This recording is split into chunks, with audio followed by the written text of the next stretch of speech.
கடாயில் எண்ணெய் சேர்த்து சூடாகவும் ஒரு பெரிய வெங்காயம் குட்டியாக நறுக்கி அதை லைட்டாக வதக்கிக்கலாம். வெங்காயம் கண்ணாடி பதம் ஆனதுக்கப்புறமா நமக்கு தேவையான வெஜிடபிள்ஸ்லாம் சேர்த்துக்கலாம். நான் வந்து கேரட், கோஸ், பேபிகார்ன், டோஃபு சேர்க்குறேன். பேபிகார்னும் டோஃபுவும் 5 நிமிஷம் சுடு தண்ணியில் நல்லா கொதிக்க விட்டு அதுக்கப்புறம் சேர்க்குறேன். இதுக்கு தேவையான உப்பு சேர்த்து நல்லா மிக்ஸ் பண்ணி மூடி போட்டு வேக விட்டுடலாம். வெஜிடபிள்ஸ் பாதி வெந்தால் போதும், க்ரன்ச்சியாக இருந்தால் தான் நமக்கு நல்லாயிருக்கும்.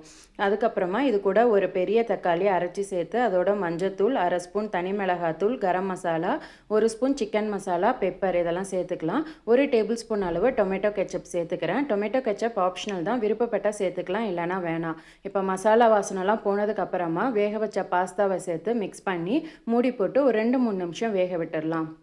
2-3 நிமிஷத்துக்கு அப்புறமா திறந்து இதில் வந்து துருவின சீஸ் சேர்த்து நல்லா கிளறி விட்டு இறக்கிடலாம். நமக்கு சூப்பரான மசாலா சீஸ் பாஸ்தா ரெடி. ரொம்ப டேஸ்ட்டாக இருக்கும். கண்டிப்பாக ட்ரை பண்ணி பாருங்கள். வீட்டில் இருக்க குட்டீஸ்லாம் விரும்பி சாப்பிடுவாங்க. தேங்க்யூ.